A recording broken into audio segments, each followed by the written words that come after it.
இந்த வீடியோக்குள்ள போறதுக்கு முன்னாடி நம்ம சேனலை சப்ஸ்கிரைப் பண்ணாதவங்க சப்ஸ்கிரைப் பண்ணிடுங்க, பக்கத்துல இருக்க பெல் பட்டனையும் கிளிக் பண்ணிக்கோங்க. வாங்க வீடியோக்குள்ள போகலாம். ரோஜா சீரியல்ல இவங்க நடிச்ச ரோஜா கேரக்டரே இவங்களோட அடையாளமாகவும் மாறிடுச்சு. இந்த சீரியல் கடந்த 2022 முடிவடைஞ்சிருந்தது. சன் டிவில ஒளிபரப்பான ரோஜா அப்படின்ற ஹிட் சீரியல்ல நடிச்சு புகழ்பெற்ற நடிகை பிரியங்கா நல்காரி இந்த சீரியல் மூலமா ஏராளமான ரசிகர்களை பெற்றிருந்தாங்க. ரோஜா சீரியல்ல இவங்க நடிச்ச ரோஜா கேரக்டரே இவங்களோட அடையாளமாகவும் மாறியிருந்தது. இந்த சீரியல் கடந்த 2022 ஆண்டு முடிவடைஞ்சிருந்தது. பிரியங்கா அடுத்து ஜீ தமிழ்ல சீதாராமன் சீரியல்ல ஹீரோயினா நடிச்சிட்டு வந்தாங்க.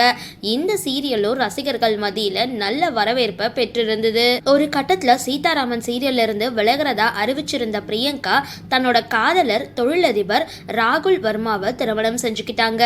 திருமணத்துக்கு அப்புறம் மலேசியாவில் குடியேறின பிரியங்கா இனி சீரியல்ல நடிக்க மாட்டாங்க அப்படின்னு தகவல் வெளியான நிலையில ஜீ தமிழ்ல ஒளிபரப்பாகிட்டு வந்த நலதமயந்தி அப்படின்ற தமிழ் சீரியல் மூலமா ரீஎன்ட்ரி கொடுத்தாங்க. அதே சமயம் சமூக வலைதளங்கள்ல தன்னோட கணவர் கூட எடுத்துக்கிட்ட புகைப்படங்களையும் பதிவிட்டுட்டு வந்தாங்க. இந்த பதிவுகள் இணையதளத்துல ரொம்பவே வைரலாகி இருந்தது. தற்பொழுது ரோஜா 2 சீரியல்ல நடிச்சிட்டு வர நடிகை பிரியங்கா நல்காரி சுருட்டை முடியோட வெளியிட்டிருக்க புகைப்படங்கள் ரொம்பவே வைரலாகிட்டு வருது. சரி, இந்த வீடியோ பத்தின உங்களோட கருத்துக்களை கீழே கமெண்ட் பாக்ஸ்ல போஸ்ட் பண்ணுங்க. வீடியோ பிடிச்சிருந்தா லைக் பண்ணுங்க, ஷேர் பண்ணுங்க, மறக்காம டிபி காபி சேனலை சப்ஸ்கிரைப் பண்ணுங்க.